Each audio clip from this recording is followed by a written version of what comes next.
Hello à tous et bienvenue sur votre chaîne d'actualité du foot. Très content de vous retrouver pour cette nouvelle vidéo, consacrée à l'analyse après match de cette prestation ennuyeuse, réalisée une fois de plus par cet effectif de Xavi contre le club Retafe, 15e du classement, pour le compte de la 29e journée de Liga. Avant toute chose, rappelons que ce match était en temps normal très important dans la course au titre, car on a tous l'impression comme si le titre est déjà acquis, mais ce n'est pas du tout le cas. Car c'est la deuxième rencontre d'affilée, face à des équipes de seconde partie du classement, que le club Blaugrana fait match nul. Ce qui veut dire qu'ils ont perdu 4 précieux points comme ça. Si ces deux matchs étaient gagnés, le Barça aurait actuellement 15 points d'avance sur le Real au lieu de 11, et il n'y aura plus de débat. Et heureusement que les Merengues aussi avaient raté leur avant-dernier match contre Villarreal, sinon s'ils avaient gagné, ils auraient pu se rapprocher actuellement du Barça de 3 points. C'est-à-dire que les 11 points d'écart actuels, reviendraient seulement à 8 points d'écart. Donc bref, ce match nul contre Retafe, quand on l'analyse bien en prenant du recul, c'est inquiétant et ça ne donne pas une sérénité à 100% pour le titre.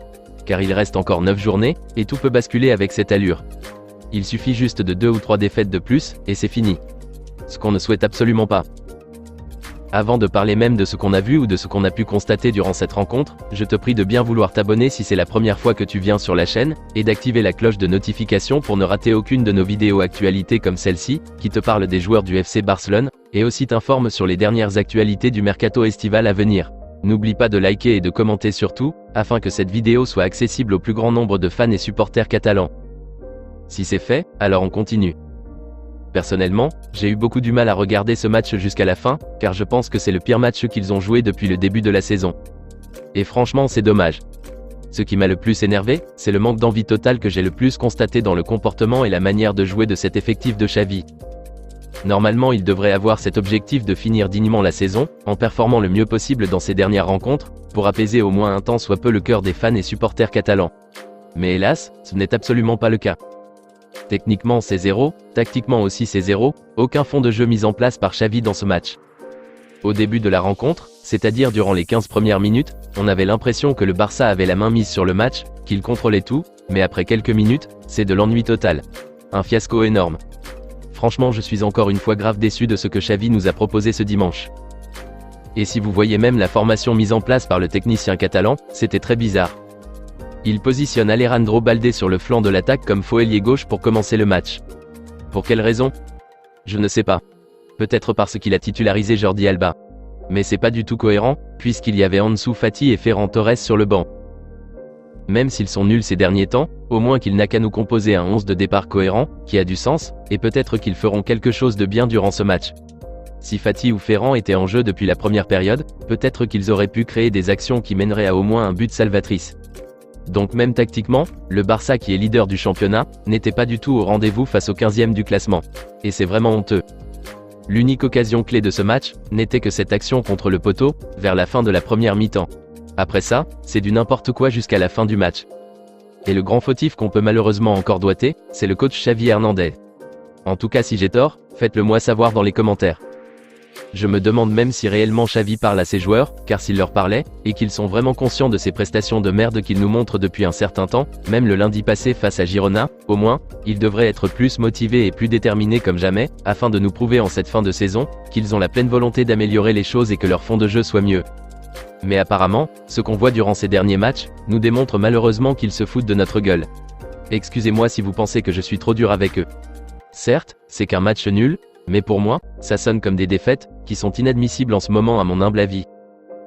Je termine en revenant sur ce que j'avais dit au début de la vidéo, que si cet effectif du Barça ne se ressaisit pas, et donne le meilleur d'eux pour mieux aborder les rencontres à venir, ils seront incroyablement surpris. N'oublions pas aussi que les absences, notamment celui de Dembélé, Pedri, De Jong et Christensen, pèsent beaucoup sur le jeu que fournit le Barça. Par contre au Real, tout baigne aller dans le bon sens. Surtout qu'ils sont en bonne route en Champions League, les joueurs sont au top de leur forme et performent très bien. Et donc Xavi doit tout faire pour essayer de trouver une formule, pour mieux gérer cette fin de saison sans ses absents, pour qu'elle ne tourne pas au vinaigre. Car 2 ou 3 faux pas encore du Barça, et l'inimaginable se produira. Le Real attend que le Barça ne perde un match, pour gagner de leur côté et leur mettre de la pression.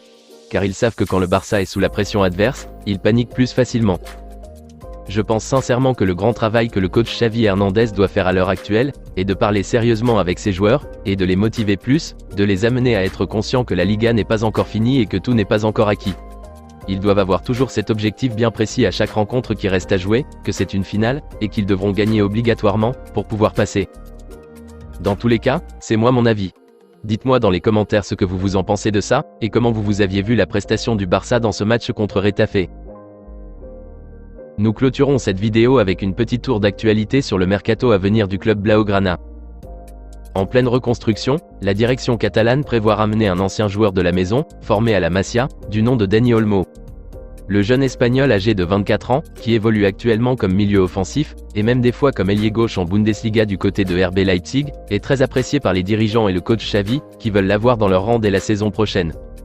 Actuellement, le jeune natif de Terrassa est toujours sous contrat avec Leipzig jusqu'en juin 2024. Et sa valeur marchande est estimée à environ 59 millions d'euros sur Transfermarkt.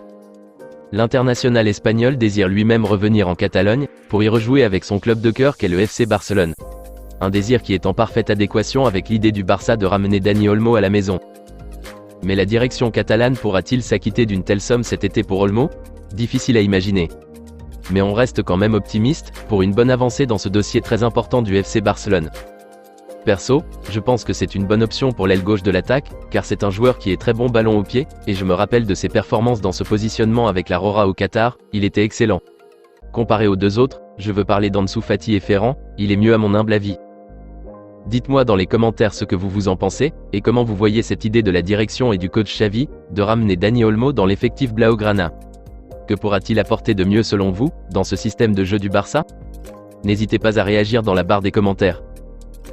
Hâte d'avoir plus de détails concernant ce dossier dans les jours qui viennent. Et n'oubliez pas de laisser un gros pouce bleu, de vous abonner et d'activer la cloche de notification pour rester scotché à la chaîne. On se capte très bientôt les amis pour de nouvelles actualités du FC Barcelone. Affaire à suivre.